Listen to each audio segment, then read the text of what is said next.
Bom dia a todos, é muito bom estar novamente aqui com vocês, pessoal, para mais uma aula, para mais um estudo, né? Nós estamos estudando escatologia, estamos então na quarta aula. Hoje vamos falar a respeito da continuidade no estudo sobre o sermão escatológico de Jesus, porque não tem como estudar escatologia sem dar uma análise mais aprofundada no sermão escatológico de Jesus. E é isso que nós queremos fazer hoje, nesta aula 4.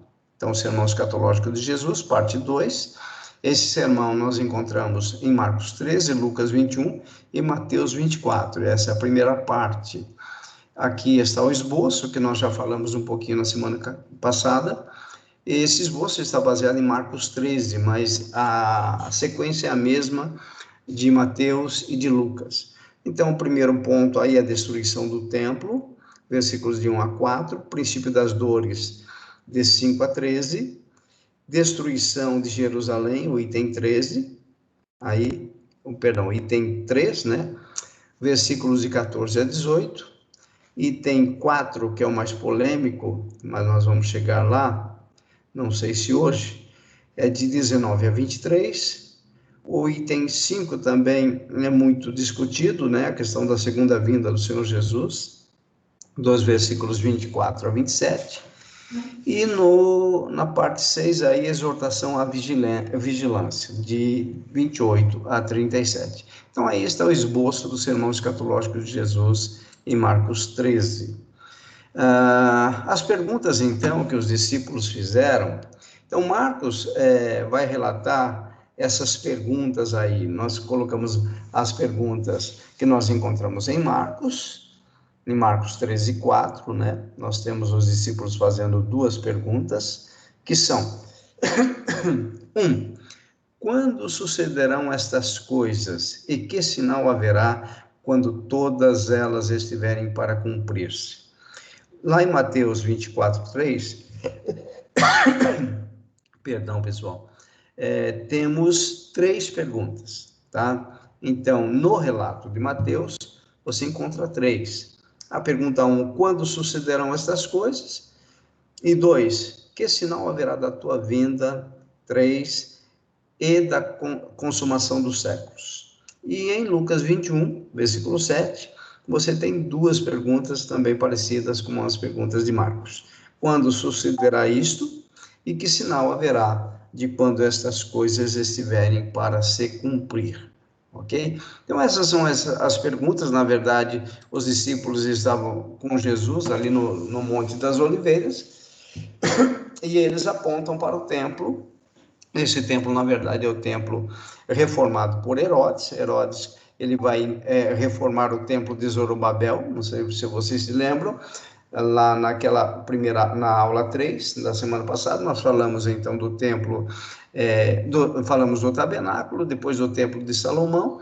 Esse templo de Salomão foi o mais suntuoso que os israelitas já tiveram, que foi construído por volta do ano 1005, 1004 a.C., e no ano de 586, o Templo de Salomão foi totalmente destruído por Nabucodonosor e seu exército, quando o povo é levado cativo para o cativeiro da Babilônia, durante 70 anos.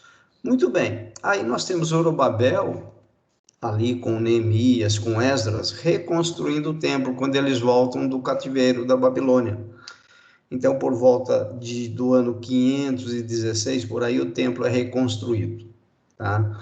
Porém, o templo de Zorobabel não tinha toda aquela suntuosidade, toda aquela beleza que o templo original de Salomão tinha, exatamente por questões financeiras do povo. O povo tinha ficado 70 anos debaixo do cativeiro da Babilônia, e agora, quando retorna, o povo retorna realmente destruído financeiramente. Eles não retornaram com despojos, pelo contrário, eles voltaram, cada um para sua casa, e com aquele interesse de reconstruir as suas próprias casas. É por isso que Ageu chega e chama a atenção do povo: olha, vocês estão cuidando muito da casa de vocês, quando a casa do Senhor continua em ruínas. E o povo é despertado, então, para a reconstrução da casa do Senhor, que é o templo. E aí então o povo é despertado e é reconstruído o templo que nós conhecemos então como o Templo de Zorobabel, que é o segundo templo, e esse templo então vem até os tempos de Jesus, quando por volta do ano 18, 19 a.C., Herodes, buscando uma política de bom relacionamento, de boa vizinhança com os judeus, ele então reforma o templo.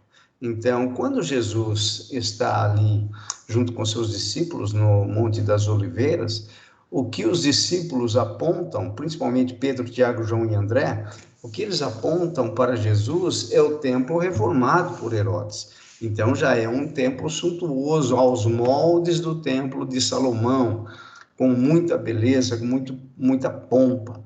E aí, quando eles apontam e dizem para Jesus: olha, Senhor, olha, mestre, que pedras, que grandeza, ou seja, estão vendo a beleza física do templo de Zorobabel, reformado então por Herodes. Então, eles vão apontar para essa grandeza e Jesus, na conversa, vai dizer para eles o seguinte: olha, isso não vai permanecer, não vai ficar pedras sobre pedras, e aí então isso abre a possibilidade do diálogo dos discípulos com Jesus, e eles fazem essas perguntas que aí nós colocamos. Muito bem.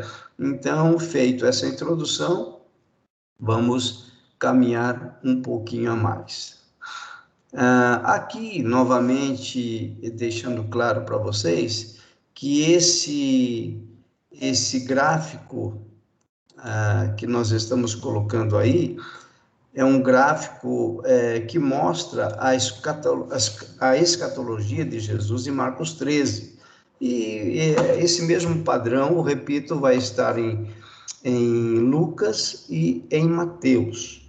Então, graficamente, representando então o sermão num gráfico, nós teríamos exatamente isso que vocês estão enxergando, tá? E é isso que nós vamos discutir durante essas aulas que seguem. Você tem a cruz, que vai ser representada então pela morte, pela ressurreição do Senhor Jesus, tá? E logo depois da cruz, você já tem, está pequeno aí na tela, mas eu acho que dá para você identificar, tem o ano 70 depois de Cristo.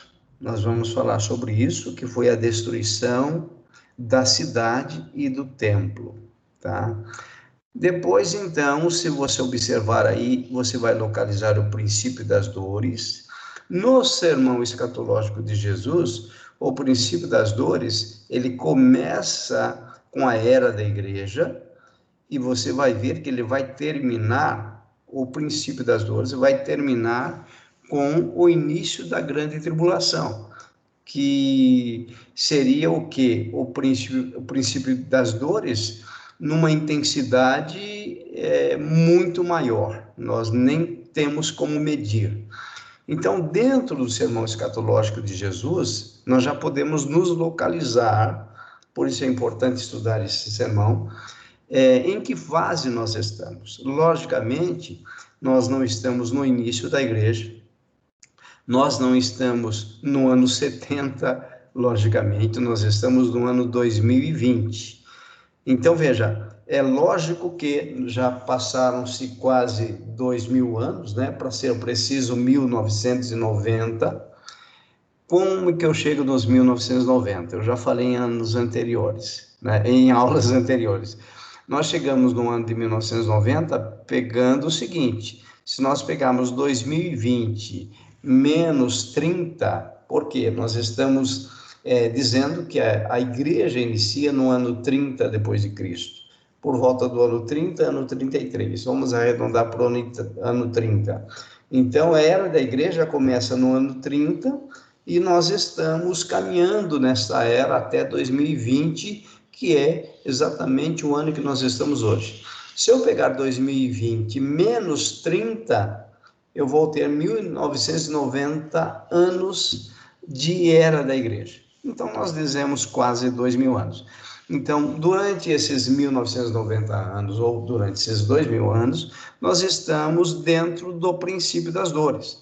Então, isso é importante para nos localizar, porque principalmente nessa época em que se fala sobre a segunda vinda de Jesus, época em que muitas coisas estão acontecendo, não é? Assinado de um tratado, a questão da pandemia, a insegurança da economia, o governo mundial. Quando se fala em tudo isso, né, as pessoas vão nos procurar e perguntam: nós já estamos vivendo a grande tribulação? Então, veja, nós não estamos vivendo a grande tribulação. Por que nós podemos afirmar isso com certeza? Porque a grande tribulação, como o próprio Jesus vai dizer no sermão, é algo que não existiu e jamais existirá. Portanto, quando a igreja estiver passando pela grande tribulação, considerando uma linha de interpretação pós-tribulacionista, ok? Então, se a linha pós-tribulacionista for correta, quando a igreja estiver passando pela grande tribulação, ninguém terá dúvida com relação a isso. Ninguém vai ter dúvida, por exemplo, na época de quem será o anticristo. Isso vai ficar muito evidente a todos nós, tá? E Jesus, ele vai dizer no seu sermão, ele vai repetir isso em Lucas, em Marcos e em Mateus. Repetir não, né? Os três evangelistas, os três escritores relatam o que Jesus fala. Ele fala o seguinte: olha, ninguém vos engane. Então, o que Jesus está dizendo com essa afirmação? Ele está dizendo: prestem atenção naquilo que eu estou escrevendo, naquilo que eu estou relatando a vocês, para que ninguém vos engane. Então, veja, o período da grande tribulação será, com certeza, um período ímpar e que nós não teremos dúvidas, ou aqueles que estiverem no momento não terão dúvida de que o anticristo está presente, ele vai se manifestar. Globalmente isso vai ficar claro, ok? E então nós não teremos dúvidas, e a partir daquele momento, então nós caminhamos para o final. Então nós estamos vivendo o princípio das dores. É importante que você vejam isso. Se você discordar com relação a essa posição, repito, não tem problema nenhum, tá? É importante que você entenda aquilo que nós estamos procurando mostrar aí no sermão escatológico de Jesus. Outra informação que é importante que esteja no seu coração é o seguinte: a metodologia de interpretação que nós vamos usar para estudar o sermão escatológico de Jesus é chamada de histórico-gramatical. O que significa isso? É um estudo em que nós fazemos do texto, considerando a gramática do texto, por isso é gramatical, ou seja, na metodologia gramático-histórico, vai levar em consideração o que a gramática diz, o que o texto diz. É uma interpretação bastante objetiva do texto. Nós, na histórico-gramatical, nós não temos como mexer no texto. O que significa isso? Se Jesus diz A, nós vamos entender A. Se Jesus diz B, nós vamos entender B. Isso é gramática, ok? E é histórico, por quê? Porque nós vamos ver que o sermão escatológico de Jesus, e toda a Bíblia, vamos dizer assim, traz informações históricas. Não somente nós vamos considerar a gramática e a história, mas nós vamos considerar, por exemplo, algumas evidências arqueológicas que provam o cumprimento das profecias de Jesus. Então, que isso fique claro, nós não vamos usar uma metodologia alegórica. Numa metodologia alegórica, que não é 100% errada, mas para alguns textos, se você usar essa metodologia, você vai ter problema de interpretação, ela pode prejudicar. O que é uma metodologia alegórica? Por exemplo, se Jesus fala que a destruição será da cidade de Jerusalém, e você associa como Jerusalém sendo, por exemplo, a igreja, isso é uma alegoria, tá? Então, no método histórico-gramatical, não cabe uma alegoria. Então, nós estamos, na verdade, fazendo uma interpretação, um estudo de uma narrativa. Quando nós estudamos uma narrativa bíblica, ela nos força a considerar a gramática e a considerar a história. Por isso, a metodologia que nós vamos utilizar aqui é uma metodologia histórico-gramatical, tá? Então, vejam lá, voltando aqui para o gráfico, então,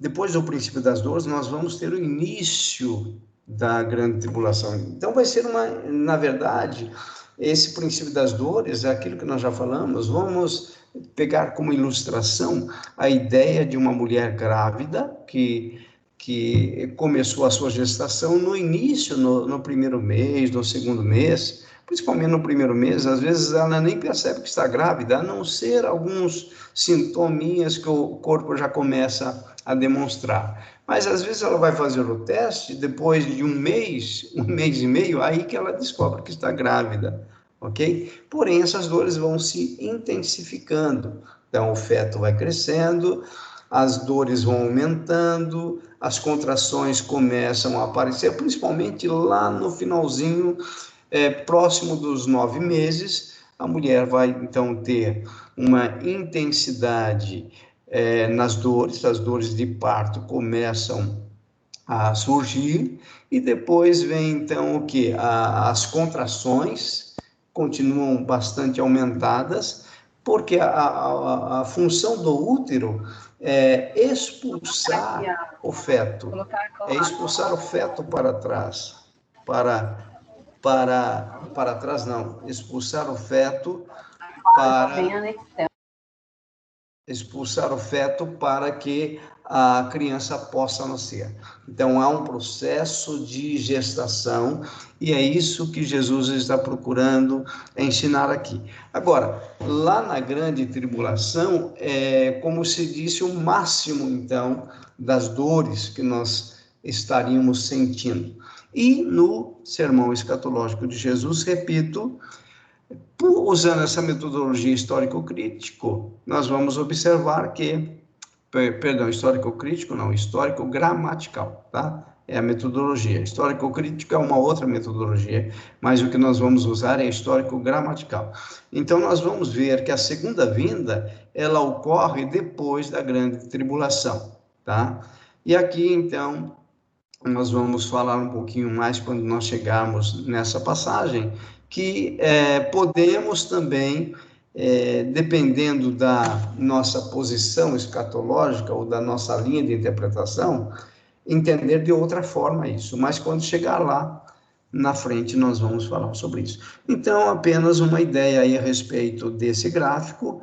Nós vamos ainda discutir mais esse gráfico durante essas aulas. Voltando para a questão da profecia de Daniel, é importante nós termos em mente essa profecia de Daniel, e agora nós já vamos fazer uma leitura um pouquinho diferente dela, tá? Nós vamos pegar Daniel capítulo 9, de 26 a 27. Eu já vou ler essa profecia de Daniel, porque Jesus vai citá-la, tá? Então, eu vou ler novamente, na Almeida Revista e Atualizada. Então, esse ara que você vê aí, lá no final do texto, ara é Almeida Revista e Atualizada, é a versão que eu utilizo, tá bem? Muito bem.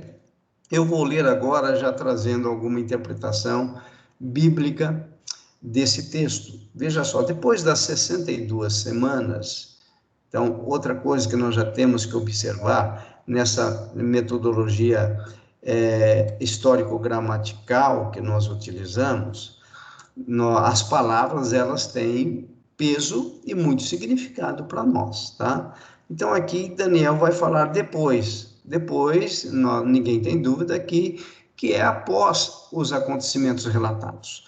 Então, depois das 62 semanas, na verdade, se vocês se lembram, quando ele fala 62 semanas, de uma forma indireta, ele está considerando já as 7 semanas passadas, que foram as 7 semanas necessárias para a reconstrução da cidade e do templo, voltando lá para o templo de Zorobabel. Tá? Quem fez essa reconstrução foi o pessoal de Esdras, o pessoal de Neemias. Então, lá atrás, houve um período da reconstrução e Daniel disse, e o anjo disse para Daniel que duraria, desde o decreto até a reconstrução, duraria 7 semanas, ou seja, 49 anos.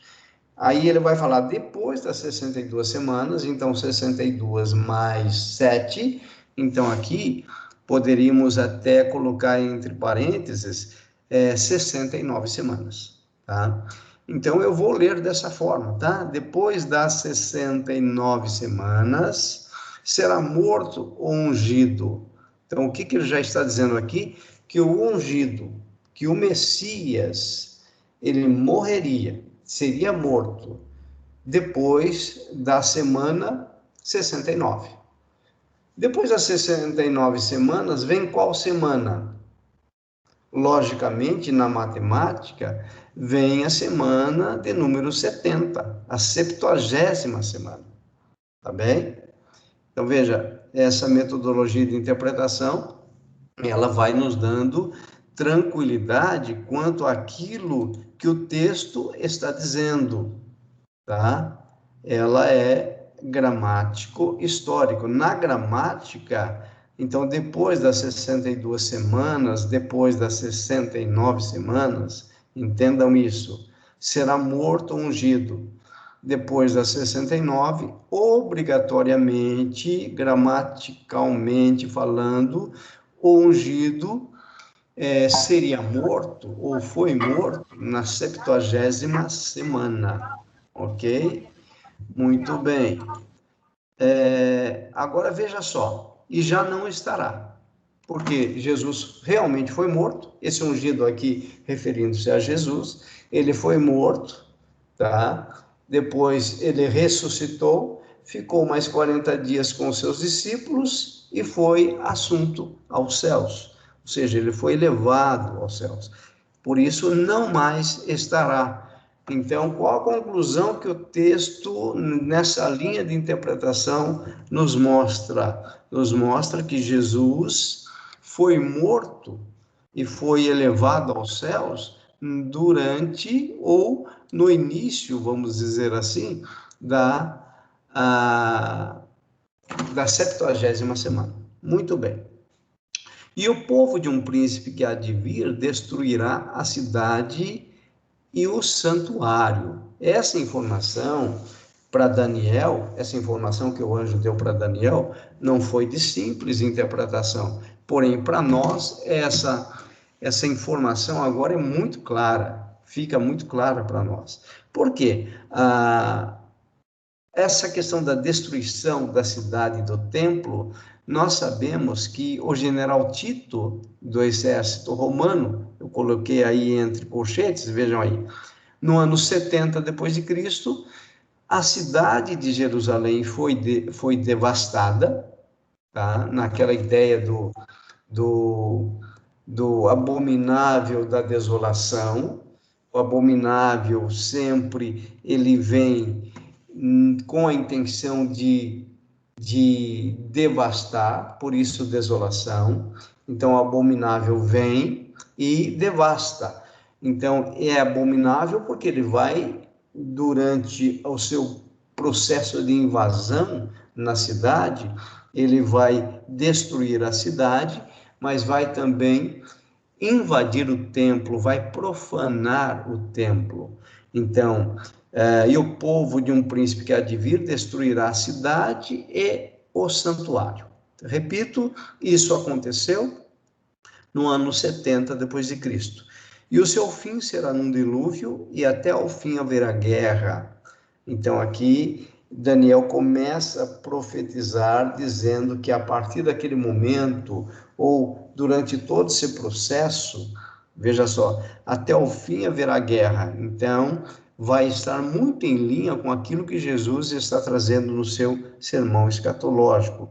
Então, nós temos a destruição da cidade de Jerusalém no ano 70, cidade do templo, no ano 70 depois de Cristo. Nós temos, inclusive, evidências arqueológicas disso, que nós vamos mostrar, tá? Então, o que que acontece? As guerras vão aumentar, isso também nós vamos observar. Desolações serão determinadas, ou seja, o povo judeu estaria passando por outras desolações, e nós vamos ver isso também.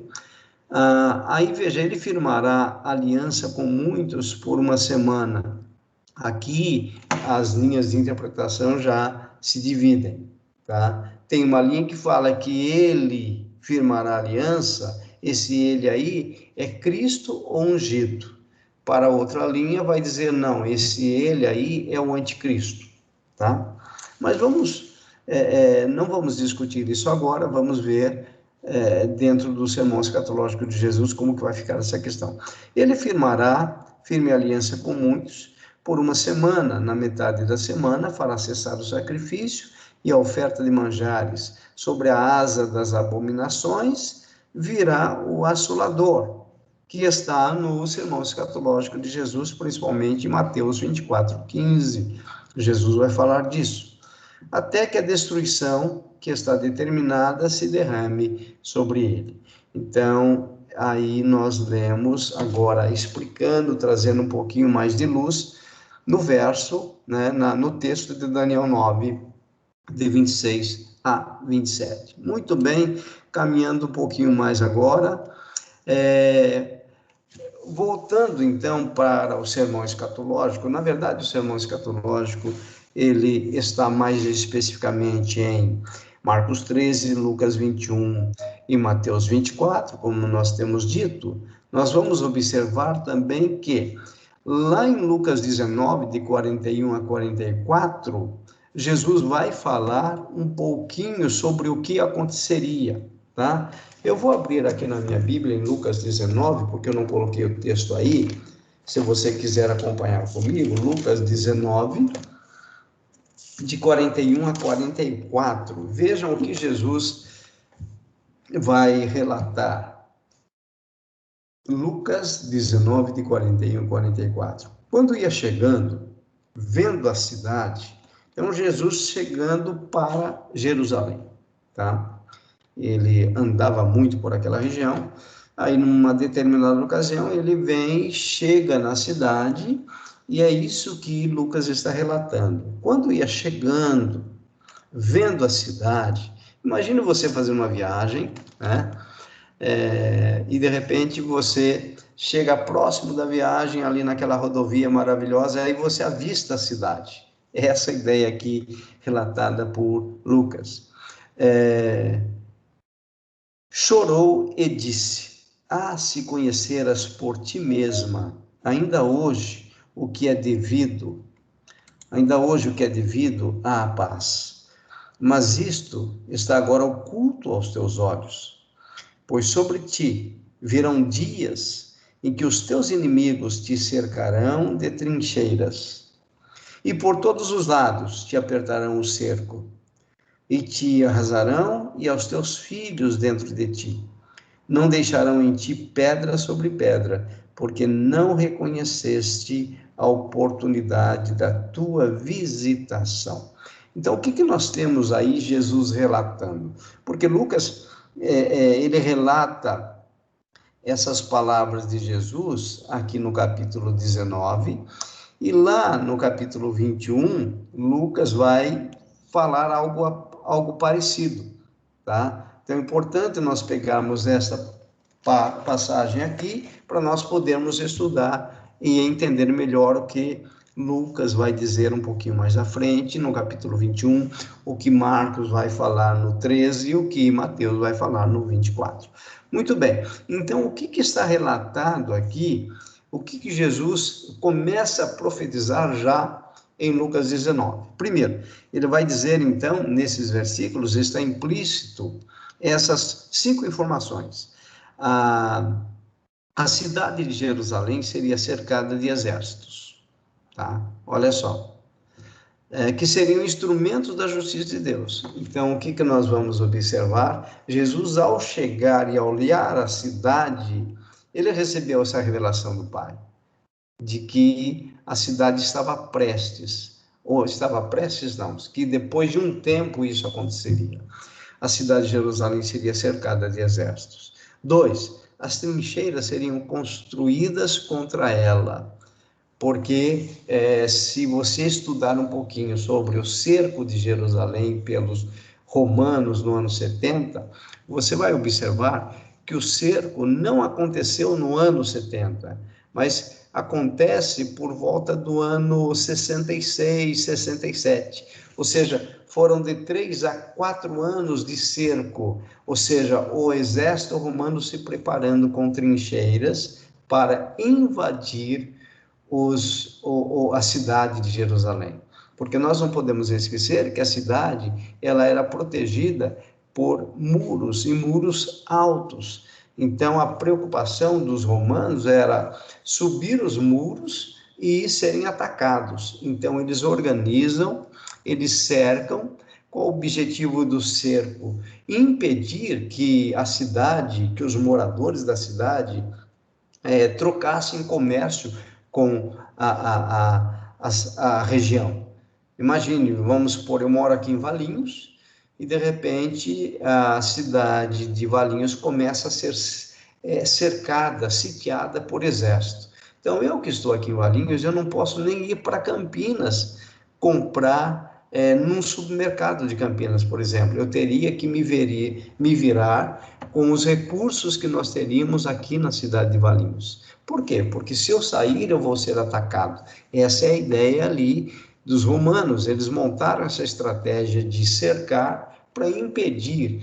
O objetivo era enfraquecer o inimigo, que para eles eram os judeus.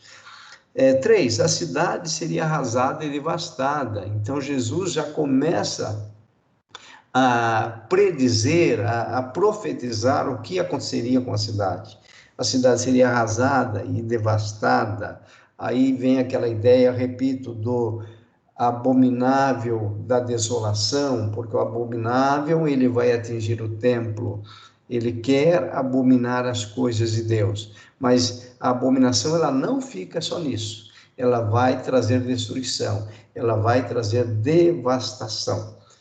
4, a população seria massacrada, e foi o que aconteceu, nós vamos ver isso, morta à espada, e o templo seria destruído. Ok, pessoal? Então, vamos parar essa primeira parte por aqui, vamos dar um intervalinho e voltamos logo mais conversando sobre o sermão escatológico de Jesus.